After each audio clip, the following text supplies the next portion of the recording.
My name is Pius Idoku. I work with the Nigeria Football Federation as a stadium announcer and a media officer of the national under-15 team of Nigeria.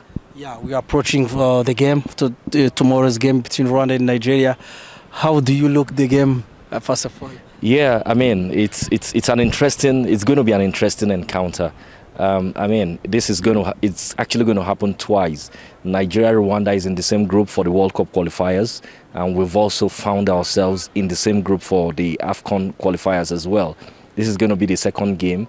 Nigeria won her first game against Benin Republic 3-0. Rwanda drew away to Libya in Tripoli 1-1. So it's going to make it a very, very interesting encounter because the Rwandans want to come all out.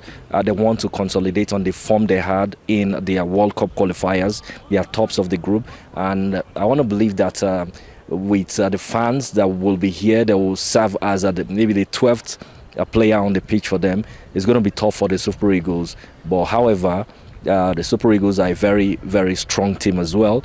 They were second in the Africa Cup of Nations, and I think they know what it takes to also play under pressure.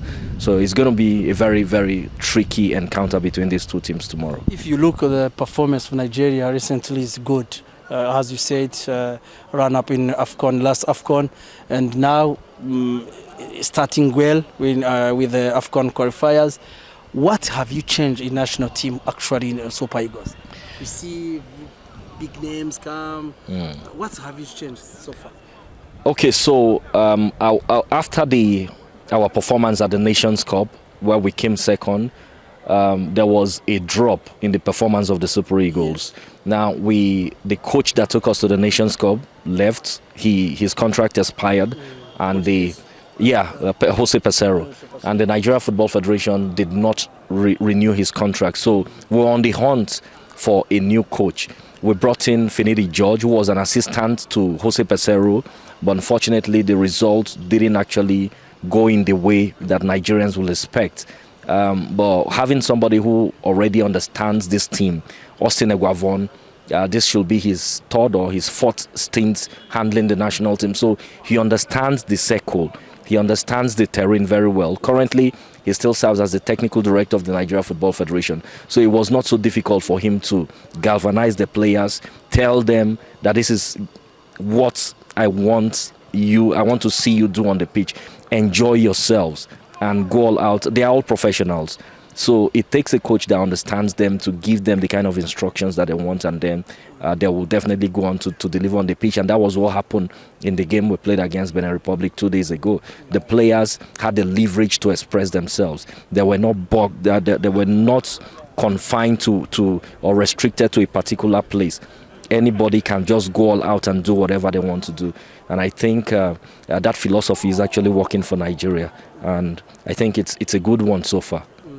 What do you think of tomorrow's game? It's tough because you're a Rwandan, I'm a Nigerian. You definitely will want your team to win, and I also want Nigeria to win. However, I want to be sentimental a little bit here. I believe it's going to be 2-0 in favor of Nigeria. Yeah. We have seen you didn't play the last two World Cup, I think 2018 in Russia and Qatar. Do you think Nigeria has a good squad to play 2026 in US World Cup? Yes, most definitely. The race to the World Cup, the qualifiers hasn't really been good for Nigeria, but I believe they still have a chance. We still have 6 more matches to go. If the Eagles will not drop any points, they should be able to qualify for the World Cup. Yes, we missed out of the last edition in Qatar, and Nigerians were not so happy because we came so close, but unfortunately the away goal rule kicked us out against the Ghanaians. But this time around, I believe that with these qualifiers, we've seen these boys are ready. They are ready to change the narrative. I am confident because if you look at the points difference between Nigeria and Rwanda, I think it's just 4 points difference. So there is every tendency that we can still come out and usurp that position or overtake whoever is top of the group. So I'm confident Nigeria still have what it takes to be at USA, Mexico and Canada 2026. Do you think Austin Eguavon remain a good coach to continue to coach Super Eagles? Yeah, Austin Eguavoen has done well for Nigeria. As a player, Yes, sir. he won the Nations Cup for Nigeria. As a coach, he won bronze for Nigeria. Yeah, let's forget the fact that he failed to qualify the team for the World Cup, but regardless, I think he's a good coach. You could see how the players will always want to play for themselves whenever Austin Eguavoen. They need somebody who is very tactical. They need somebody who is very matured. And that is what Austin Eguavoen brings to this team. He is a father figure for all these players, and everyone wants to play for him.